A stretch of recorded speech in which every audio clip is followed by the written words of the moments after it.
Diablo Joe Reviews, Hellhounds.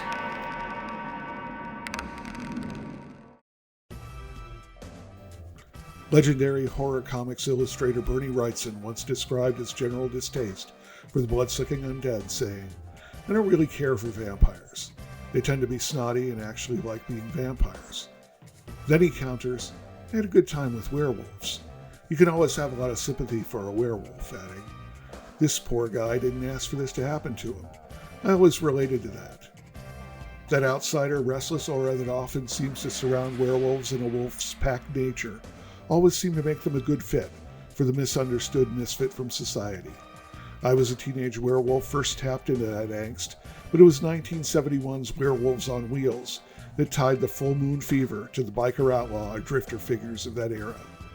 Writer-director Robert Conway, whose last film, 2021's Skinwalker, explored the shape-shifting horror in a Western genre setting, has given us in Hellhounds a lupine one-percenter exploitation mashup that aims to land as many of the punches of each genre as it can. Alias is a member of the Hellhound outlaw biker gang enlisted by bounty hunter Mia, who is looking to track down a hound prospect named Dave, a killer who has been kidnapping road travelers, holding them in a trucking container to await their fate. Meanwhile, Virginia and her boyfriend Kevin are trying to lay low in the scrapyard, a cartel-controlled desert hideout for people on the run. But Kevin isn't well. He's been the victim of a strange attack in the night, and while Virginia has drawn the ire of Remo, the cartel head in control of the scrapyard, Kevin has attracted the scent of female werewolf Lucilla, who has even more sinister intentions. If it sounds like there's a lot going on in Hellhounds, there is. An awful lot, and it's more than a bit too much.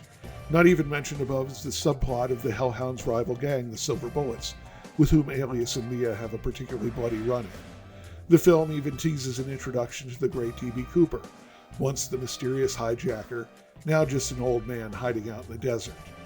Conway's story has multiple plot lines, most with some pretty good, clever, and fun ideas, but none of which get the treatment and fleshing out they deserve. The biker portion of the film fares best, as the werewolf elements play second fiddle to a great degree. Much of the cast here returns from working on Conway's previous picture. As Alias, Nathaniel Burns is having a good old time wisecracking and grinning, a twinkle in his eye as he shoots a Silver Bullet member in the head. Newcomer Dana Kipple shows her spunk as Mia, holding her own with the burly bearded Burns. And it's nice to see them have an uneasy friendship unencumbered by any hints of romantic entanglements. Conway regular Cameron Katecki seems a bit meek and lost as the nascent werewolf Kevin. His somewhat wishy-washy character seems an odd point of fascination for Queen Bitch werewolf Lucilla. Perhaps it's because that character is played with such lustful passion and gusto by returning Conway performer Eva Hamilton. Hamilton is sexy, confident, and simply electric. She's easily the most thrilling and enjoyable aspect of the film. This isn't to say that the movie isn't likable.